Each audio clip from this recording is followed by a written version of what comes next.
بہت بڑی طاقت بنیں گے آپ اگر آپ کو سہنا آ گیا اور برداشت کرنا آ گیا. چونکہ جب آپ برداشت کرتے ہیں نا تو اندر میں ایک طاقت پیدا ہوتی ہے. وہ طاقت آپ کی روح کو پرواز دیتی ہے اور اگلوں کے لیے تسخیر کا کام دیتی ہے. اور اگر آپ پھٹ گئے تو بم کے پھٹنے سے کیا ہوتا ہے؟ تباہی آ جاتی ہے.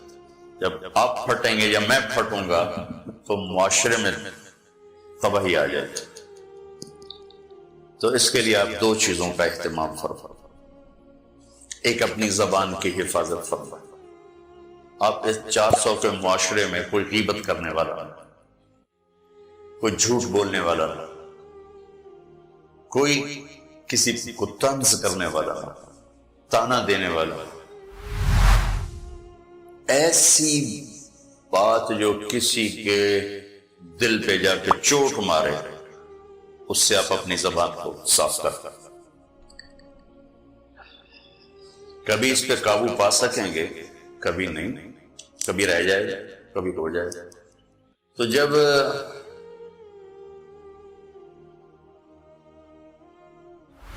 ہاتھ سے نکل جائے بات تو پھر اللہ نے ہمارے لیے توبہ کا دروازہ رکھا ہے. 2 نفل پڑھو، اللہ سے معافی مانگو، جس پر زیادتی اس سے جا کے معافی مانگو.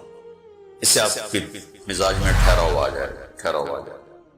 تو میں آپ سب سے یہ گزارش کرتا ہوں کہ اس معاشرے میں آپ اپنی زبان پہ قابو پانا سیکھیں. بہت فائدہ ہوگا. ایک زندگی گزری ہے، شام قریب ہے، تو پوری زندگی کے تجارب نچوڑ بھی اس میں شامل ہیں. اور تجارب نچوڑ کو گولی مارو اور دیوار پر ڈال دو. میرے نبی کا فرمان اس کے لیے کافی ہے کہ آپ نے فرمایا کہ 2 چیزوں کی ضمانت دے دو، میں جنت کی ضمانت دیتا. ایک تمہارے جو 2 جبڑوں کے درمیان ہے، ایک تمہاری 2 ٹانگوں کے درمیان ہے، اسے پاک کر لو، میں جنت کا ضامن بن جاتا.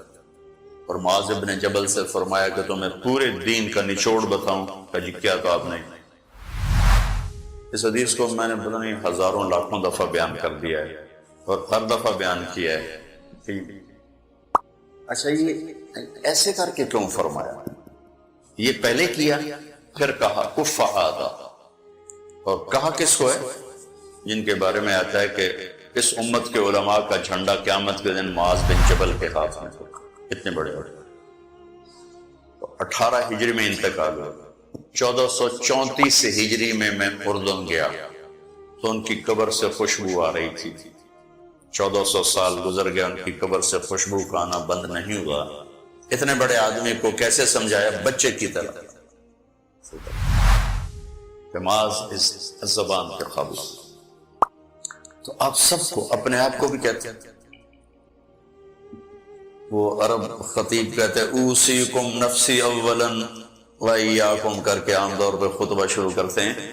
تو میں بھی اپنے ذات سے شروع کر کے آپ سے یہ عرض کرتا ہوں بچوں کہ اپنی زبان پہ قابو پانا سیکھو. یہاں اس کی مشق کر لو. یہ چھوٹا سا میدان ہے، چھوٹا، ایک تالاب میں ہے. آپ تالاب، یہاں سے نکل کر آپ ایک سمندر میں کودیں گے جہاں کہ رشتوں کی فہرست ہوگی، تعلقات کی فہرست ہوگی، ناگواریوں کے خوفناک خاردار کانٹے ہوں گے.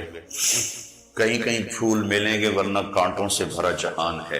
اگر آپ نے یہاں پریکٹس کر لی تو پھر آپ اس میدان میں جا کر انتہائی خوبصورت معاشرے کا فرد بن جائیں گے.